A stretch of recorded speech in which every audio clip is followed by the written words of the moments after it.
ವಿಧಾನಸಭೆಯ ಕೊನೆಯ ದಿನ ಕಲಾಪದಲ್ಲಿ ವಿಧಾನ ಪರಿಷತ್ನಲ್ಲಿ ನಡೆದಂಥ ಘಟನೆ ಬಗ್ಗೆ ಇದು ಪ್ರಾರಂಭ ಆದಂಥದ್ದು ರಾಜ್ಯಸಭೆಯಲ್ಲಿ ಪ್ರಾರಂಭ ಆದಂಥದ್ದು.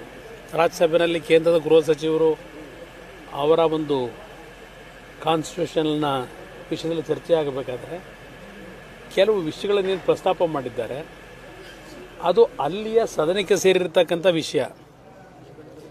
ಅದನ್ನು ಇಲ್ಲಿ ಸದನದಲ್ಲಿ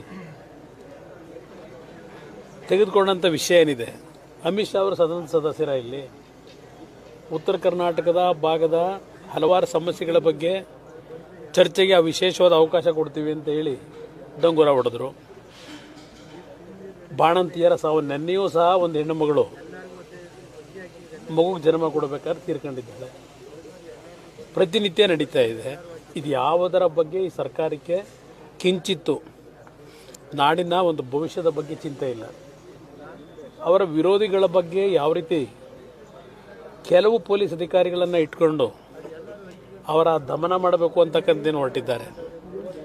ಅವತ್ತು ರಾತ್ರಿಯ ಒಂದು ಘಟನೆ ಏನಿದೆ, ಸಿ ಟಿ ರವಿ ಅವರದೇ ಹೇಳೋದಾದರೆ ರಾತ್ರಿ ಎಲ್ಲ ಸುತ್ತಿಸಬೇಕಾಗಿತ್ತ.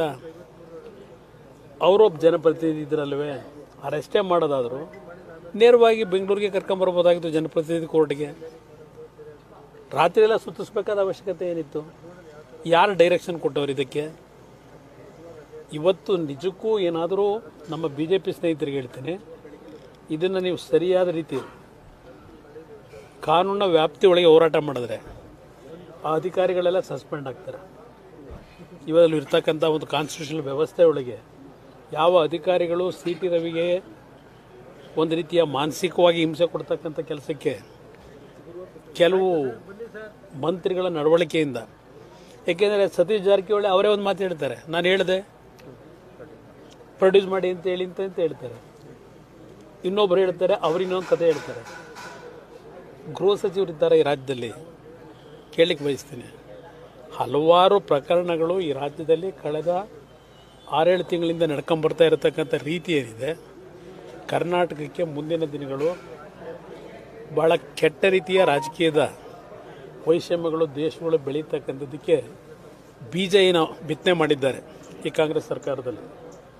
ಮುಂದೇನೂ ಸಹ ಇದು ಕೆಟ್ಟ ರೀತಿಯಲ್ಲಿ ಮುಂದುವರಿತಕ್ಕಂಥದ್ರ ಮುಖಾಂತರ ರಾಜ್ಯದ ಒಂದು ಒಳ್ಳೆಯ ಉತ್ತಮವಾದಂಥ ಒಂದು ವ್ಯವಸ್ಥೆಯ ಬಗ್ಗೆ ಇಡೀ ದೇಶದಲ್ಲಿ ಒಂದು ಹೆಸರೇನು ಮಾಡಿದರು ಹಿಂದಿನ ನಮ್ಮ ಪೂರ್ವಿಕರು, ಅದೆಲ್ಲವನ್ನು ಸರ್ವನಾಶ ಮಾಡ್ತಕ್ಕಂಥದ್ದಕ್ಕೆ ಈ ಸರ್ಕಾರ ಹೊರಟಿದೆ.